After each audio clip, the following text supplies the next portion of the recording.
Kita akan lanjutkan ke SNI 1725 2016. Nah, ini saya akan coba jelaskan poin-poin pentingnya yang akan atau biasanya digunakan dalam perencanaan jembatan. Nah, kalau teman-teman secara lebih detail nanti silahkan dipelajari sendiri di dalam SNI.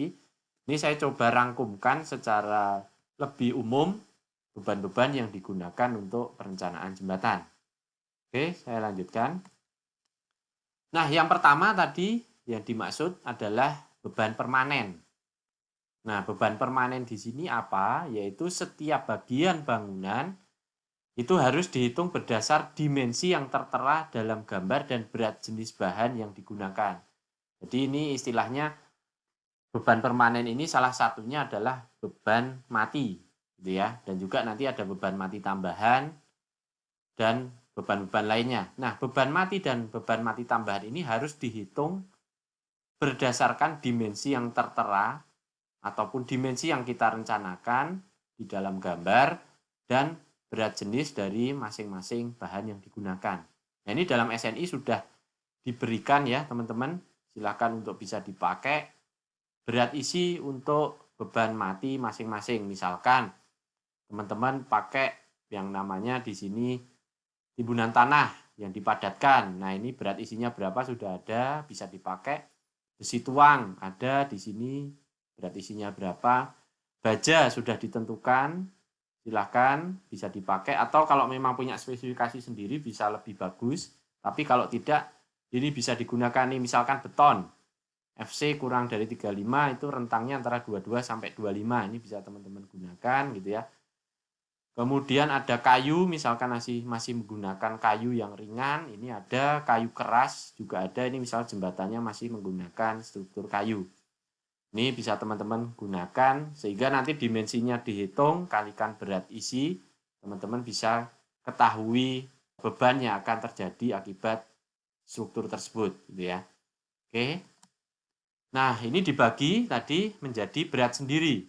Berat sendiri adalah berat bagian dan elemen-elemen struktur lain yang dipikulnya, termasuk dalam hal ini adalah berat bahan dan bagian jembatan yang merupakan elemen struktural, ditambah dengan elemen non-struktural yang dianggapnya tetap. Ya teman-teman, elemen struktural berarti dia ada gelagar, ada plat lantai, itu termasuk dalam elemen struktur.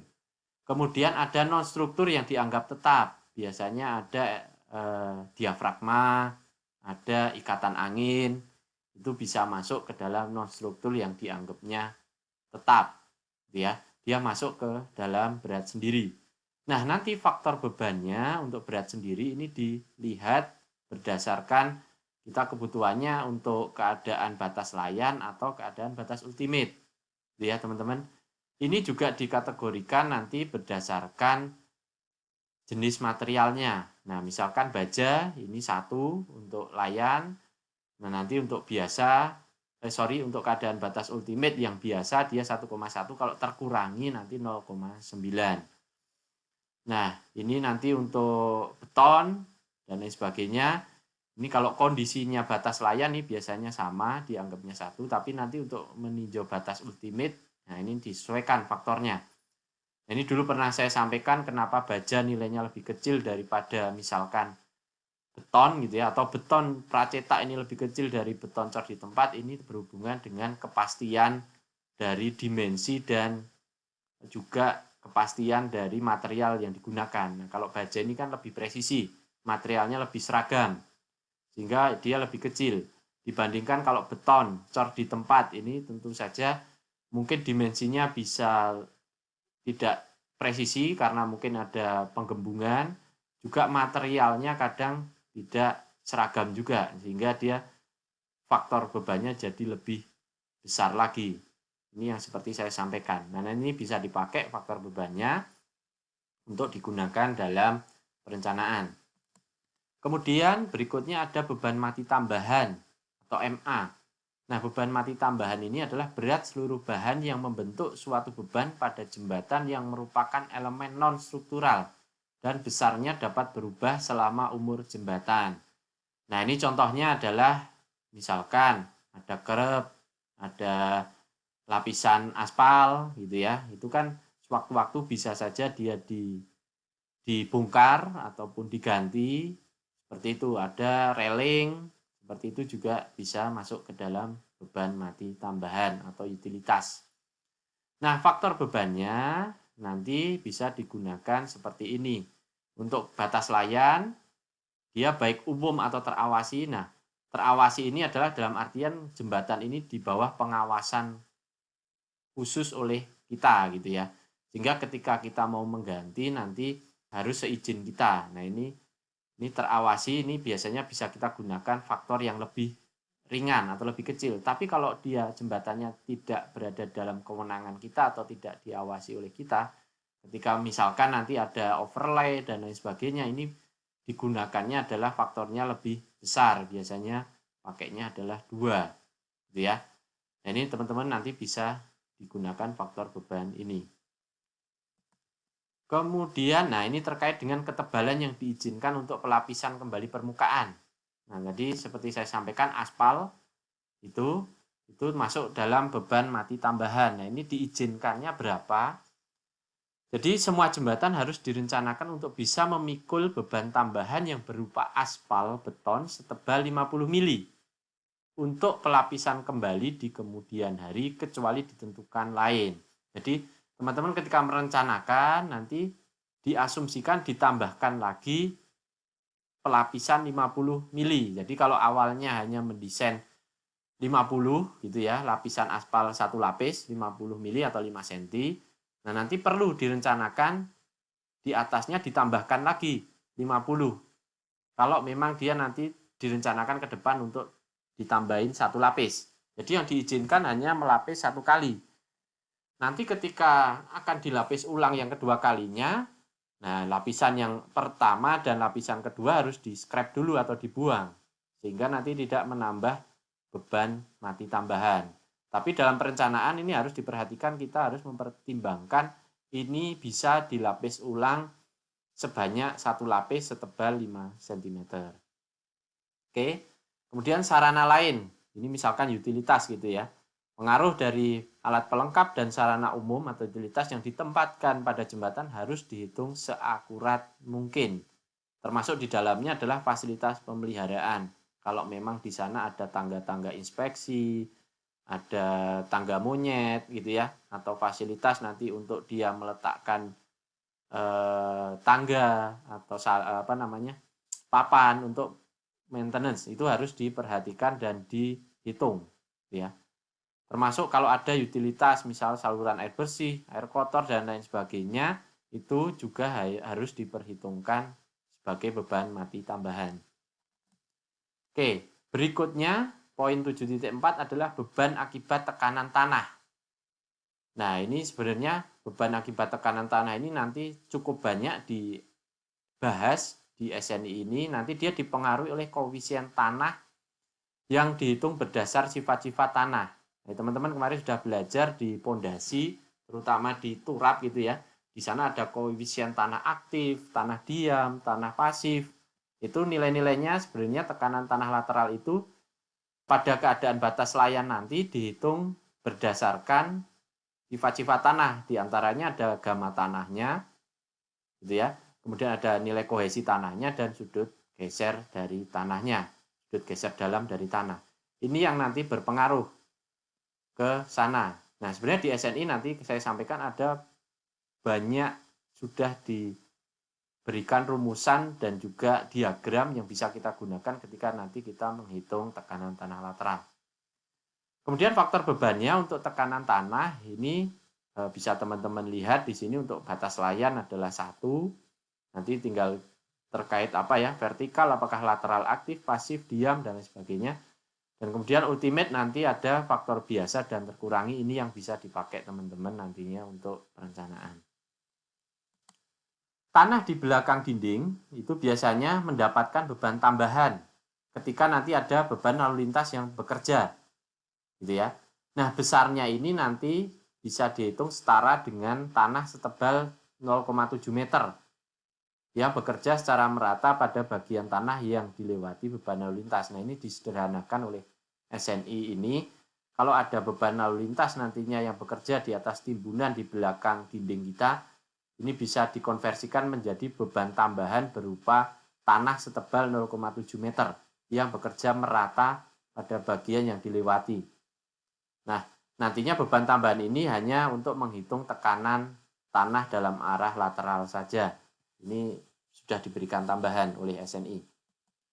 Nah, jenis-jenis tekanan tanah ini diuraikan secara lengkap di SNI 1725/2016 ini sebagai guideline dan panduan kita menghitung tekanan lateral.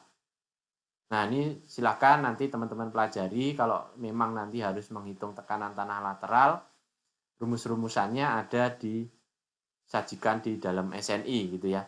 Sama seperti kita pelajari tadi, nanti resultan beban tanah lateral akibat timbunan diasumsikan bekerja pada ketinggian sepertiga H dari dasar dinding struktur kita. Ya. Jadi ini sebenarnya hampir sama mata kuliah ini, kita review kembali mata kuliah di pondasi, terutama kemarin bahas masalah dinding penahan tanah dan turap gitu ya. Nah, ini juga disajikan kalau koefisien tanah dalam kondisi diam atau K0, nanti teman-teman bisa pakai rumusan ini. Ini untuk tanah terkonsolidasi normal. Kalau tanah sudah terover konsolidasi, nanti bisa gunakan rumusan ini. Ini sudah disajikan. Kemudian tekanan tanah aktif. Nah, teman-teman kemarin sudah belajar tekanan tanah aktif itu apa. Nah, ini rumusannya juga sudah disajikan oleh SNI. Mungkin pendekatan rumusannya berbeda. Itu tidak masalah, nanti bisa dipakai ini ataupun yang kemarin kita pelajari. Kemudian ini juga disajikan nih sudut geser beberapa material secara empiris untuk pendekatan kalau memang tidak tersedia data tanah yang ada. Nah, nanti bisa digunakan nih beberapa pendekatan empiris sudut geser tanah yang ada. Kemudian tekanan tanah pasif atau KP, nah nanti teman-teman bisa digunakan rumusan ini. Nah, silakan kalau memang nanti untuk menghitung adanya koefisien tekanan tanah pasif atau KP. Nah, ini juga bisa digunakan rumusan ini kalau kita tidak mau pakai rumusan tadi, nanti hubungannya antara sudut geser internal tanah ya V dengan nantinya kita bisa baca koefisien tekanan tanah. Ini sudah disediakan di SNI ini. Ini juga sama kalau nanti timbunannya adalah membentuk sudut. Ini ya, ada sudut betanya. Kalau yang depan tadi ketika timbunannya lurus atau sudut betanya 0. Nah, ini silahkan bisa dipakai rumusan ini atau pakai grafik pendekatan ini. Oke, kemudian ada juga metode lain, misalkan dengan metode fluida ekuivalen, ini untuk menghitung tekanan tanah lateral. Ini juga bisa dipakai, nanti teman-teman kalau memang digunakan untuk memakai. Tapi ini ada syarat batas ya, sama ini resultannya pada ketinggian H/3, kemudian nilai beratnya ini untuk dinding yang tidak melebihi 6 meter. Ini nanti ada syarat-syarat khusus yang digunakan. Nah, ini tipikal nilai beratnya, ini nanti bisa digunakan kalau teman-teman memang mau melakukan dengan menggunakan metode fluida tadi, fluida ekuivalen. Ini disajikan, ini saya tampilkan karena memang ada di SNI. Nah, ini untuk penggambaran diagramnya, teman-teman bisa pakai menggunakan ini, sudah disajikan oleh SNI. Nah, ini kira-kira nanti dindingnya seperti apa, misalkan ini dinding cantilever non-gravitasi, berarti ini dinding tidak pakai pasangan batu ya, hanya struktur turap misalkan yang tipis, sehingga dia dinding cantilever non-gravitasi pada tanah berbutir. Nah, nanti kira-kira dia seperti ini, diagramnya ini teman-teman tinggal masukkan angkanya, nanti gaya-gayanya dimasukkan, ini untuk perhitungan tekanan tanah lateral. Ini juga ada, ini untuk sama dinding cantilever permanen non-gravitasi pada batuan, ini seperti ini. Kemudian ini juga sudah ada untuk tanah berbutir modifikasi. Nah, ini nanti teman-teman juga sudah bisa lihat di sini. Ini mungkin tanahnya sudah dimodifikasi dalam artian dipadatkan dan lain sebagainya. Oke, kemudian ini juga untuk tanah kohesif. dan menahan tanah berbutir. Ini sudah diberikan gambarannya seperti ini, diagramnya. Kemudian ini pada tanah kohesif, tapi dia menahannya adalah tanah kohesif juga. Ini seperti ini. Kemudian ini juga ada untuk menahan tanah berbutir modifikasi. Tanah kohesif tapi menahan tanah berbutir modifikasi bisa digunakan seperti ini. Nah, ini juga masih ada tanah kohesif untuk menahan tanah kohesif modifikasi. Ini cukup banyak ya, sudah disediakan. Nah, untuk tanah non kohesif nanti bisa dihitung atau diukur kalau misalkan nanti kita meninjau dinding dengan angkur sementara ataupun permanen. Ini sudah disajikan, diagramnya pun sudah diberikan. Ini dinding terangkur nanti kalau untuk tanah non kohesif. Jadi ini angkur-angkurnya gitu ya. Kemudian ini tekanan tanahnya. Ini sudah diberikan. Kemudian kalau tanah kohesif seperti apa di dinding angkur tadi, ini sudah diberikan rumusannya. Nanti dibagi dia menjadi beberapa. Misalkan ada tanah kohesif kaku hingga keras, ini bisa digunakan rumusan ini. Kemudian lunak hingga kaku, teman-teman bisa perhatikan dengan menggunakan rumusan ini. Nah, ini sudah diberikan diagramnya dan nilainya nanti dihitung dari rumusan-rumusan tadi. Ini kalau dinding angkur pada tanah kohesif. Nah, kemudian juga ada tekanan lateral kalau memang dindingnya sudah distabilisasi secara mekanik. Nah, ini maksudnya sudah dipadatkan dan diberi perkuatan mekanik. Ini digunakan ini. Nah, ini sistemnya atau diagramnya juga sudah diberikan gitu ya. Kalau timbunannya adalah seperti ini adalah dengan perkuatan mekanik. Ada bisa dengan menggunakan geogrid atau geotekstil bisa seperti ini. Ini kalau lurus, ini untuk kondisi timbunan yang miring. Nanti bisa digunakan seperti ini. Resultan sama ya, di H/3, semuanya juga di H/3. Ini kalau nanti timbunannya kombinasi miring dan datar, nah ini nanti bisa digunakan juga diagram seperti ini. Tinggal dipilih mana yang akan digunakan. Nah, juga nanti terkait dengan beban timbunan, ini pernah kita pelajari dulu di mekanika tanah ya. Akibat beban timbunan di belakang dinding nanti juga berpengaruh pada kestabilan dari struktur kita gitu ya. Ini ada beban timbunan merata, nanti rumusannya seperti ini. Nah, kalau nanti ada beban titik, beban garis, dan beban lainnya, nah nanti dulu pernah kita pelajari nih, kalau ada beban di sini nanti pengaruh ke struktur kita seperti apa, resultannya seperti apa. Ini bisa digunakan juga. Ini kalau ada beban titik di sini, pengaruhnya seperti apa, ini juga bisa digunakan. Ini juga kalau ada beban garis panjang yang tak terhingga, nanti pengaruhnya seperti apa, ini bisa digunakan. Ini dulu pernah kita pelajari ya di mekanika tanah. Ada beban garis tak berhingga misalkan, ya ini juga bisa digunakan rumusan ini. Kemudian beban tambahan akibat beban hidup. Nah ini nanti kalau memang ada beban kendaraan yang melewati timbunan dengan jarak setengah tinggi dinding, nah itu nanti kita bisa gunakan rumusan ini. Kira-kira penambahan beban akibat beban hidupnya berapa? Nah ini bisa digunakan di pasal ini. Kemudian ini ada reduksi juga, nanti bisa dipelajari kira-kira yang boleh direduksi itu seperti apa. Ini nanti kalau didukung oleh struktur selain tanah, maka diizinkan untuk reduksi beban tambahan. Dalam artian kalau misalkan kendaraannya tadi didukung oleh selain struktur tanah, dalam artian ada perkuatan di sana, maka boleh direduksi atau dikurangi. Kemudian reduksi akibat tekanan tanah ini juga bisa dilakukan nantinya kalau memang tekanan tanahnya dapat mengurangi efek beban lalu lintas. Dalam artian tekanan tanah tadi berkebalikan dengan beban lalu lintasnya. Nah ini maka boleh direduksi dan maksimal adalah 50% gitu ya. Tapi nantinya dia tidak boleh mengurangi dari faktor-faktor beban dalam kombinasi. Hanya dia mengurangi ketika ada beban tambahan dari kendaraan, ternyata arah kita tekanan lateralnya berlawanan, nanti dia bisa mereduksi.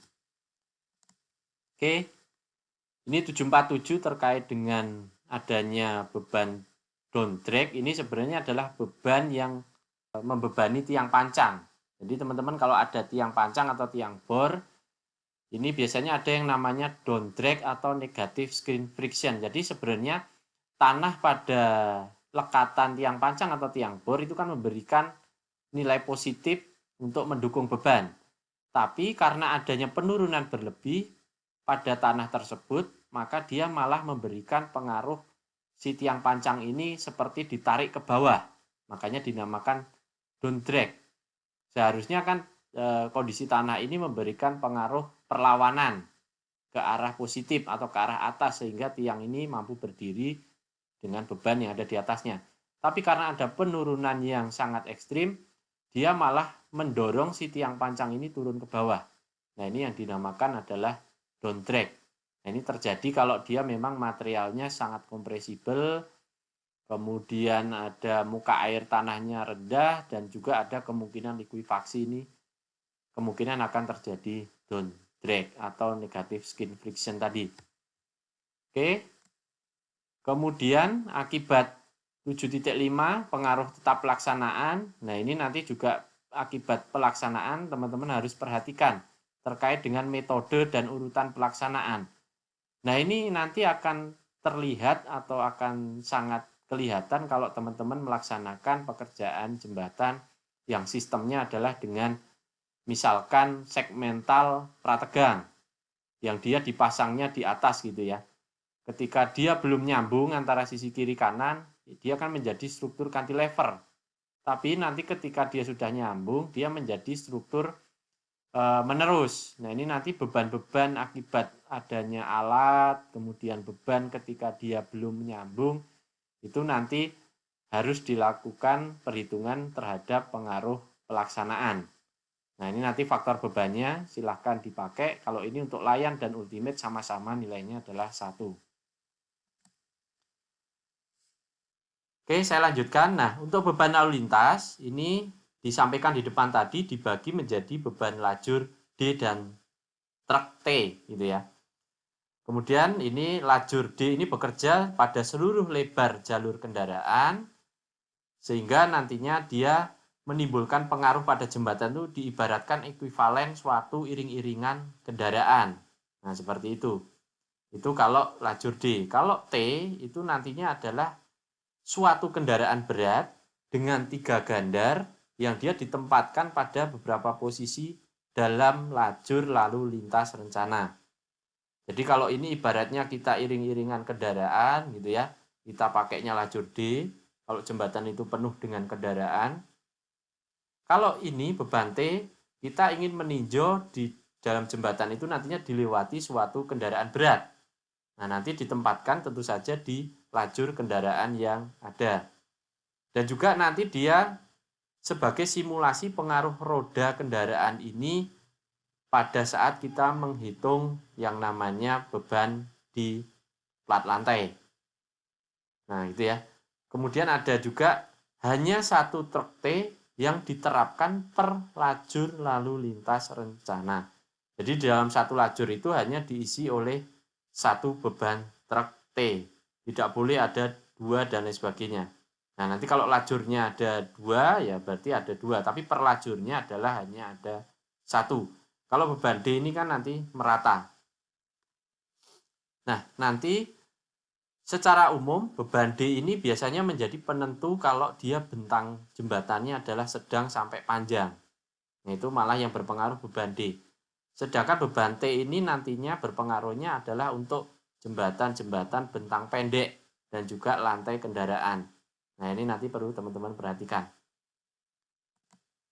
Oke, nah ini untuk lajur lalu lintas rencana, ini berbeda ya teman-teman dengan yang kita sampaikan kemarin tentang geometri jembatan. Nah, kalau di sini dia ditentukan bahwasannya jumlah lajur lalu lintas rencana itu ditentukan hasil pembagian lebar bersih jembatan dengan lajur rencana sebesar 2,75 meter. Nah, ini mungkin disesuaikan dengan lebar seperti kendaraan truk dan lain sebagainya. Kenapa dia munculnya ini? Kalau kemarin kita gunakan adalah lebar lajur 3,5 meter. Nah, itu dalam artian sudah memperhitungkan faktor keamanan ketika dua kendaraan saling bertemu atau berselisih gitu ya, atau menyiap. Nah, kalau ini hanya murni dari lebar si kendaraan itu, sehingga ketika nanti kita mempunyai lebar jembatan tertentu, misalkan lebarnya antara 3 meter sampai 5,2, ini disarankan dia hanya menggunakan lalu lintas rencananya 1. Nah, kalau dia nanti lebarnya ini bisa ditentukan ya 5,2 sampai 7,5, bisa kita gunakan 2 lajur tanpa median.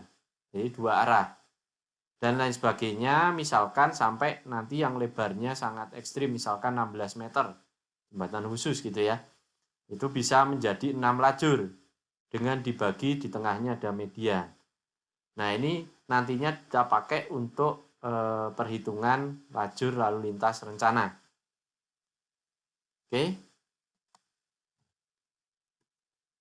Ini penjelasannya ya, silakan teman-teman bisa dilihat penjelasannya. Kemudian untuk beban lajur D, nah ini sudah masuk kita ke TD.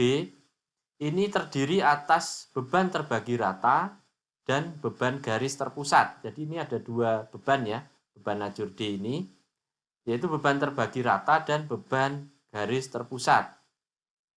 Nah, ini nantinya di dalam faktor beban ini dibagi menjadi kondisi sebagai berikut. Nah, nanti tergantung pada material yang digunakan, misalkan apakah dia beton ataupun baja. Nanti teman-teman bisa gunakan kondisi ini nanti untuk perhitungan kombinasinya. Nah, intensitasnya berapa? Tadi dibagi menjadi BTR dan satunya adalah BGT. BTR ini adalah beban terbagi rata, dalam artian beban ini didistribusikan merata di seluruh lajur lalu lintas yang ada. Nah, ini intensitasnya sebesar 9 kPa kalau dia jembatannya kurang dari 30 meter. Atau kalau lebih dari 30 meter, dia menggunakan persamaan ini, 9 dikalikan 0,5 plus 15 per L kPa. Ini biasanya nanti besarannya menjadi lebih kecil dibandingkan kalau yang di atas ini. Nah, ini penempatannya nanti di jembatan seperti ini. Untuk BTR, dia besarannya di sini. Nah, BGT sendiri apa? BGT sendiri nanti adalah semacam beban garis terpusat. Jadi dia hanya ada 1, biasanya diletakkan di tengah bentang, karena dia menimbulkan momen paling maksimum di arah sana. Ini ditempatkan tegak lurus terhadap arah lalu lintas. Ini kalau arah lalu lintas ke arah sana dan sana, dia tegak lurus ke arah sini. Besarnya adalah 49 kN per meter, karena ini beban garis. Dan kemudian untuk mendapatkan momen lentur negatif maksimum, gitu ya, BGT ini harus ditempatkan pada posisi arah melintang jembatan pada bentang lainnya. Ini kalau satu bentang jembatan, simple beam, dia diletakkan di tengah. Tapi kalau jembatannya menerus, untuk mendapatkan momen negatif, dia nanti diletakkan di bentang satu dan bentang yang satunya. Dan posisinya dalam arah melintang jembatan, gitu ya. Nanti kita akan lihat seperti apa penggunaannya. Nih, distribusinya beban D, gitu ya. Tadi kalau bebannya dia hanya 1 simple beam, itu dia diletakkannya hanya di sini saja. Tapi kalau memang dia menerus, ini harus disusun sedemikian rupa sehingga menimbulkan momen maksimum. Nah, contohnya seperti ini nih. Ini kalau kita menempatkan bebannya di bentang 1, ini S1 ya, bentang 1 berarti ini bentang 3, bentang 5. Seperti ini, nanti kita akan dapatkan beberapa momen lentur positif. Nah, ini maksimumnya di mana? Ya, perletakannya seperti ini.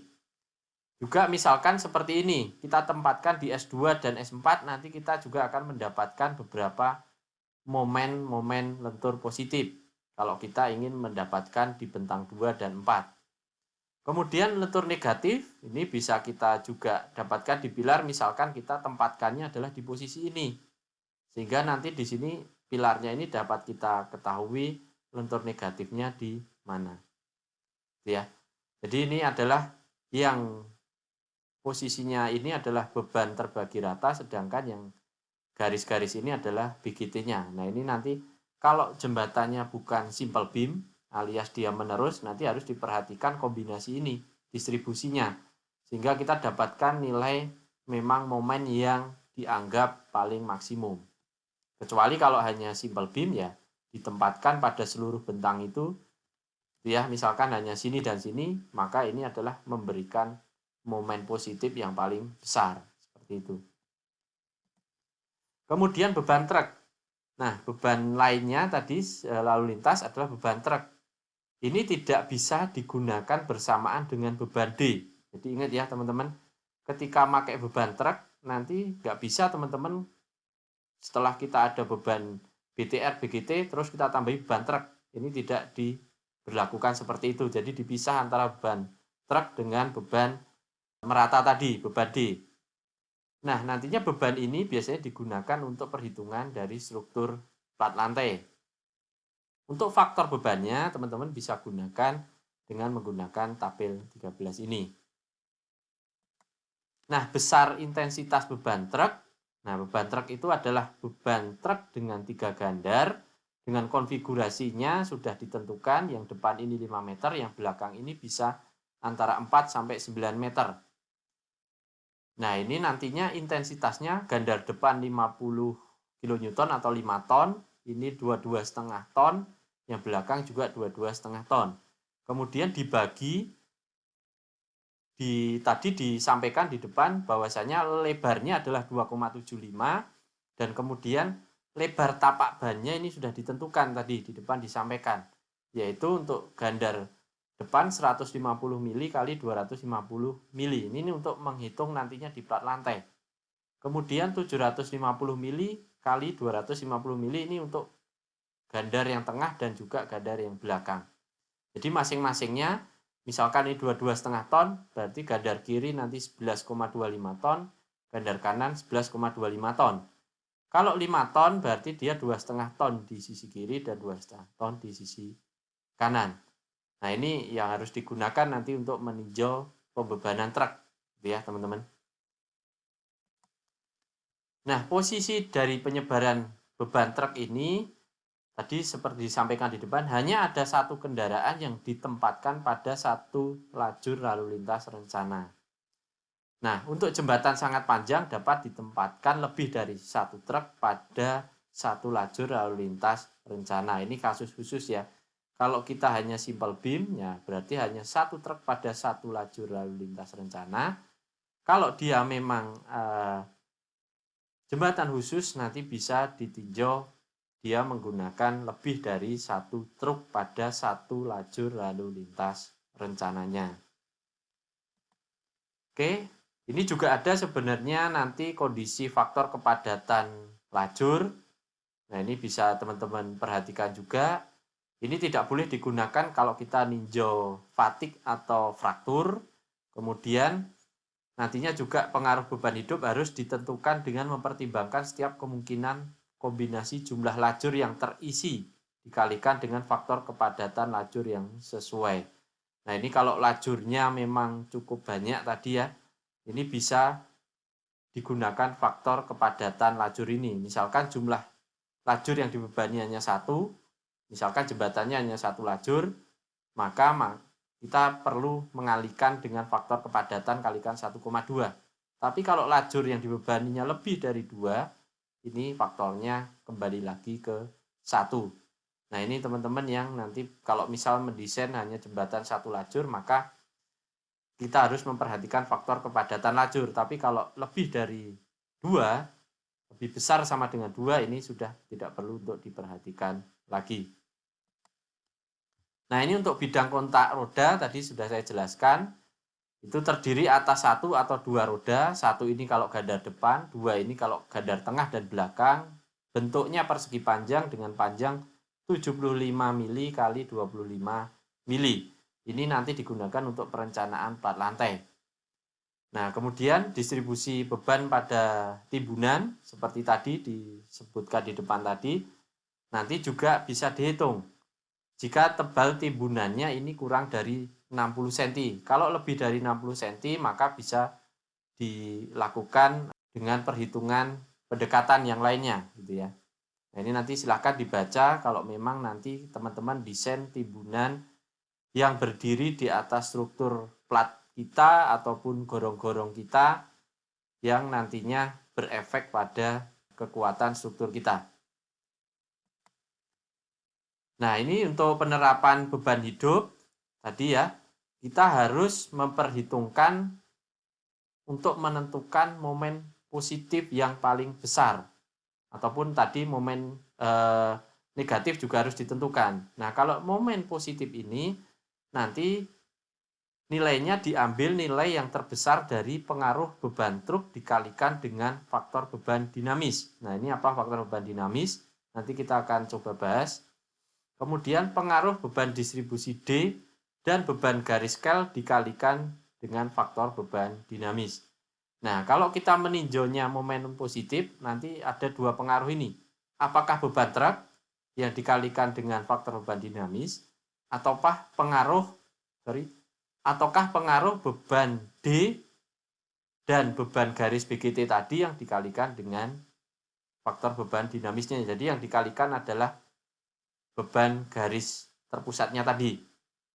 Nah, kalau negatif, ini beban truk dikerjakan dengan dua bentang yang berdampingan dengan jarak gandar tengah truk terhadap gandar depan truk belakangnya adalah 15 meter. Nah, ini kita lihat ya. Kalau kita mau cari momen positif kan di tengah sini.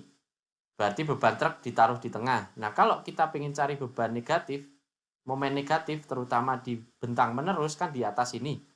Nah, syaratnya adalah untuk mencari beban itu kita tempatkan truk tadi dengan syarat bahwasanya gandar tengah antar truk dan gandar belakangnya ini jaraknya adalah 15 meter.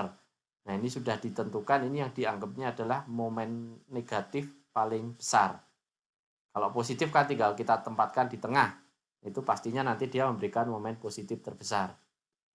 Nah, itu ingat ya teman-teman, kalau misal nanti kita mau meninjau berapa besar momen positif dan juga momen negatif.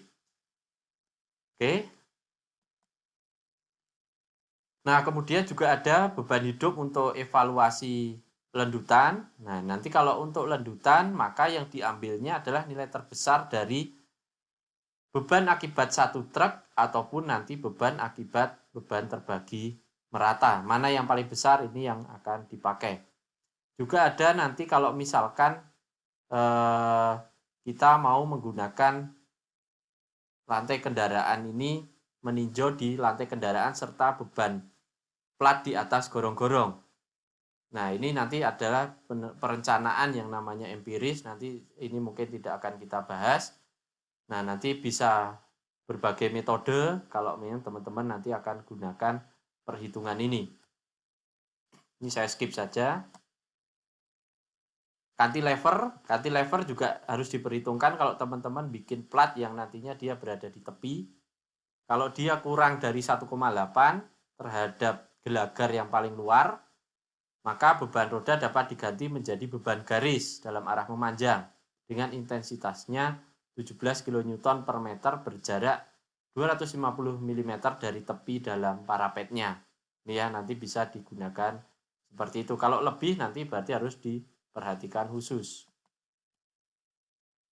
Oke, nah ini kalau memang dibutuhkan, sebenarnya tidak disarankan ya, ini dalam keadaan yang khusus pembebanan lalu lintas ini dapat dikurangi. Dalam artian beban D ini setelah mendapatkan persetujuan dari instansi yang berwenang, ini dalam case khusus ya, kemarin saya sampaikan bahwasanya semua perhitungan saat ini menggunakan 100% beban dari SNI ini. Tapi kalau case khusus ini masih diizinkan, nanti pembebanan ini bisa dikurangi menjadi 70% dari beban yang digunakan. Nah, ini berlaku untuk darurat atau jembatan yang semi permanen. Nah, ini nanti faktor 70% ini diterapkan untuk BTR dan BGT. Kemudian ini tidak boleh digunakan nantinya kalau kita ngitung beban truk ataupun gaya rem yang memanjang jembatan gitu ya. Kemudian untuk lalu lintas berlebih atau overload gitu ya. Ini kalau memang nantinya untuk misalkan di lokasi tambang yang truknya jauh lebih besar dan overload gitu ya, pembebanan D ini juga dapat diperbesar di atas 100%. Tapi ini memang adalah kasus khusus dan harus mendapatkan persetujuan. Nah itu ya, nantinya faktor ini diterapkan untuk BTR dan BGT. Kemudian untuk truk ini nantinya pembesaran di atas 100 ini tidak boleh digunakan. Nah ini nanti kasus-kasus khusus bisa dipakai atau digunakan kalau memang perlu mendapatkan perhatian khusus di area sini. Nah, kita lanjutkan ke faktor beban dinamis. Tadi kita sebutkan apa itu faktor beban dinamis. Bahwasanya di beban dinamis ini adalah sebenarnya ketika kendaraan yang lewat di atasnya itu kan dia bergetar. Nah, ketika getaran ini sebenarnya menimbulkan efek tambahan pada jembatan yang dinamakan adalah faktor beban dinamis.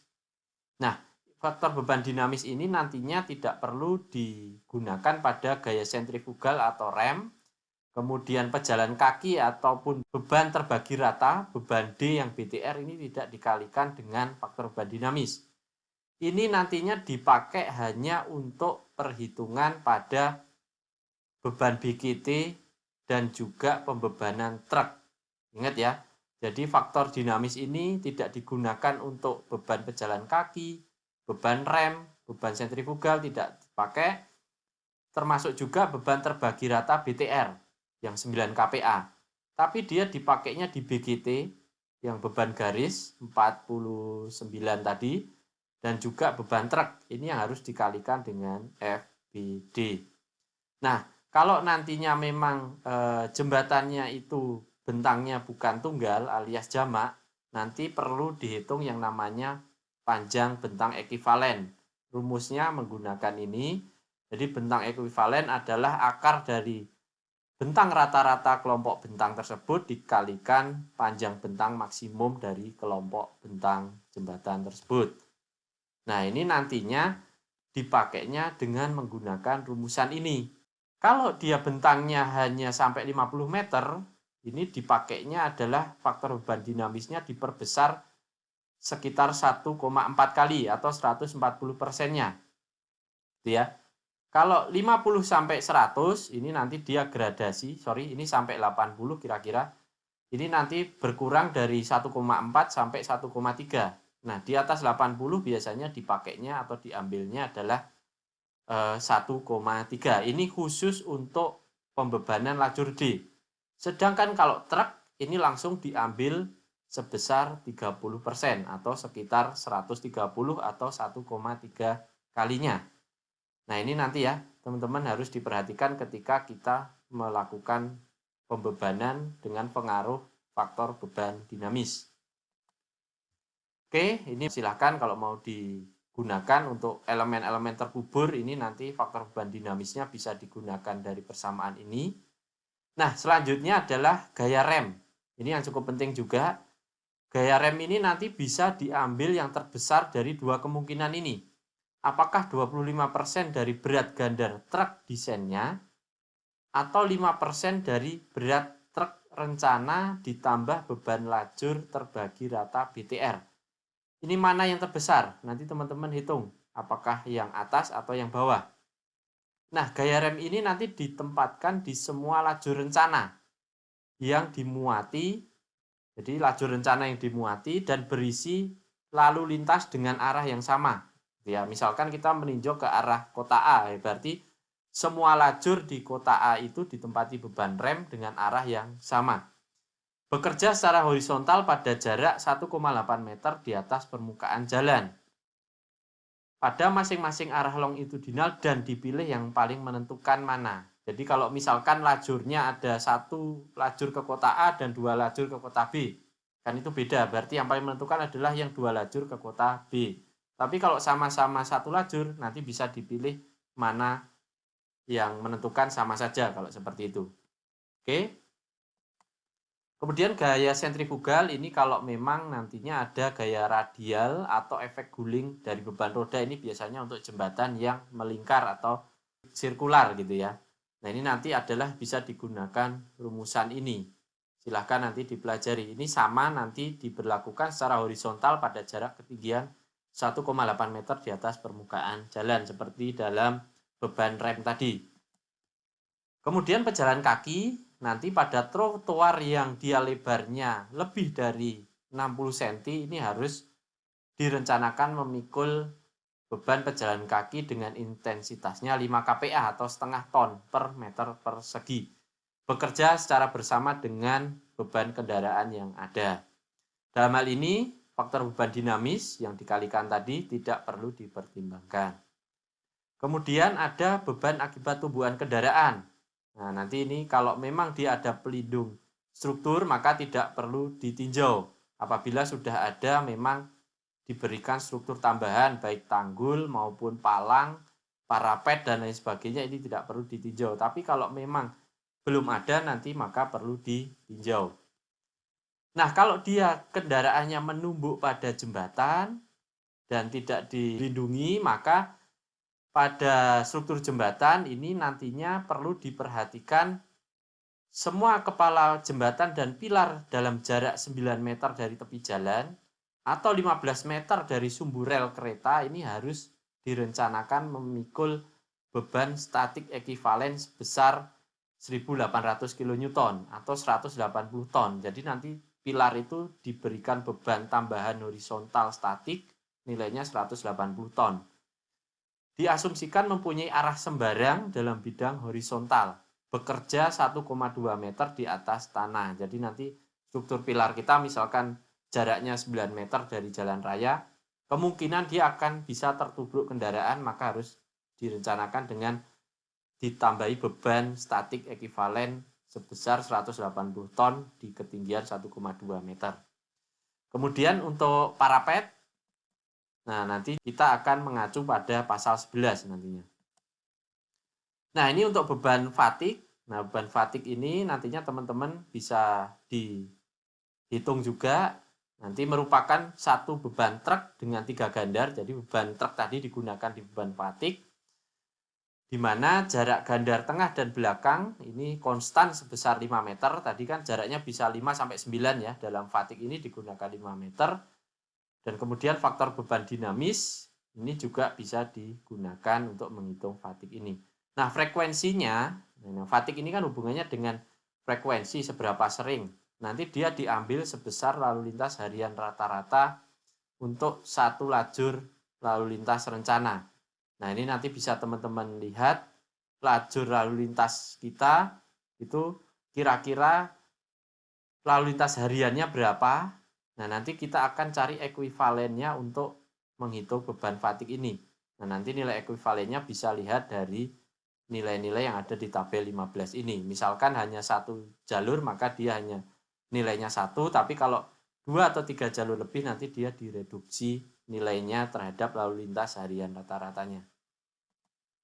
Oke, ini kemarin sudah disampaikan ya kira-kira perkiraan kalau LHR untuk berbagai tipe kelas jalan ini.